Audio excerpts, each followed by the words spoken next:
Desks scraped across the floor, paper wads flew through the air, and laughter bounced off the walls. Room 214 had become a battlefield where no teacher survived for long. The ringleader, a tall boy with a permanent smirk named Troy Kincaid, lounged at the back with his gang, whispering plans for the newest victim. "They say she's fresh out of college," Troy sneered.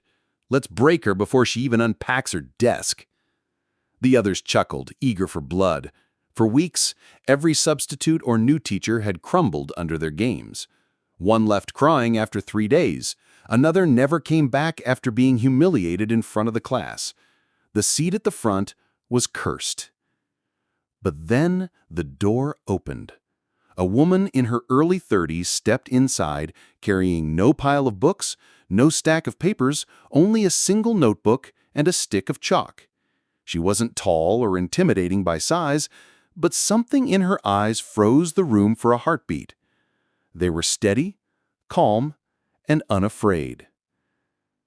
"Good morning," she said, her voice firm but even. "My name is Miss Elora Quinn. I'll be your teacher." The bully snorted. Troy stretched, tipping his chair back until it balanced on 2 legs.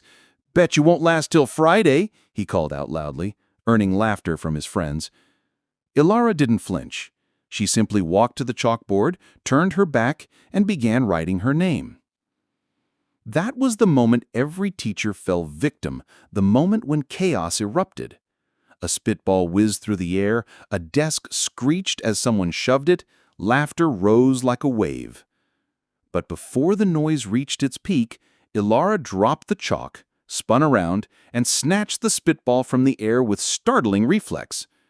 Gasps filled the room. She walked calmly down the aisle, heels clicking against the floor. Without a word, she set the spitball on Troy's desk. "Is this yours?" she asked softly. The boy faltered. Yeah." "Stand up." The words weren't loud, but they carried a weight that made the entire room tense.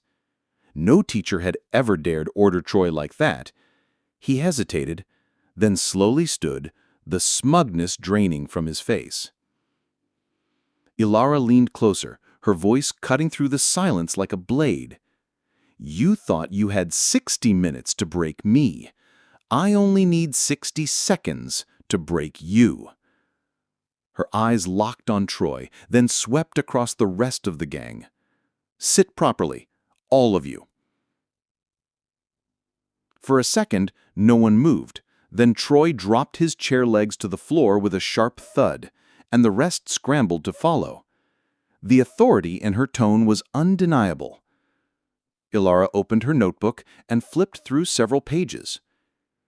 Jason, 3 suspensions for fighting. Mia, caught cheating twice. Troy, 5 counts of vandalism, 2 fights, 1 near expulsion. The bullies stiffened. They knew everything. Their files, their mistakes, their secrets. They weren't invisible anymore. "You hide behind chaos, but I've studied you. I know your patterns, and I know what you're afraid of." She pulled a chair into the center of the room and pointed at it. "Sit." Troy hesitated, glancing at his friends for backup. But under her gaze, he obeyed. He sat down, and for the first time, he wasn't the one in control. Elora placed the spitball beside him. "Is this your power? Spit and noise? You think cruelty makes you strong?" She tapped her chest. "Real strength is discipline, control, the ability to face silence without hiding in laughter." The rest of the class leaned in, caught between awe and disbelief. Suddenly, Elora slammed her hand on the desk. The sound cracked like a whip, making every student jump. "You've been feared because no one challenged you. That ends today. You want to lead this classroom? Then go through me." The bullies shifted nervously. Not one dared speak. Even the usual whispering in the back rows had died. For the first time, room 214 was silent by choice. Ilara bent forward until she was eye level with Troy. Her voice dropped to a whisper, calm but unyielding. Apologize, not to me, to them, to every person here you've mocked or hurt, right now. The seconds dragged. The gang expected Troy to resist, but his lips trembled, his bravado gone. Finally, his voice cracked. I'm sorry. Gasps rippled across the room. Troy Kincaid, the boy who had made teachers cry, was apologizing in front of everyone. Ilara straightened, folding her arms. Good. That's the first honest thing you've said in here. Remember it. The classroom was transformed. In 60 seconds, the power shifted forever. By the end of the day, whispers of what happened spread across the school. The untouchable bullies of room 214 had been humbled by a teacher who refused to bend. Some students speculated Miss Quinn had been military. Others thought she was a psychologist who could read minds. The truth didn't matter. What mattered was that she had done the impossible, turned the most dangerous classroom into one of the safest in less than a minute. But Ilara wasn't smug.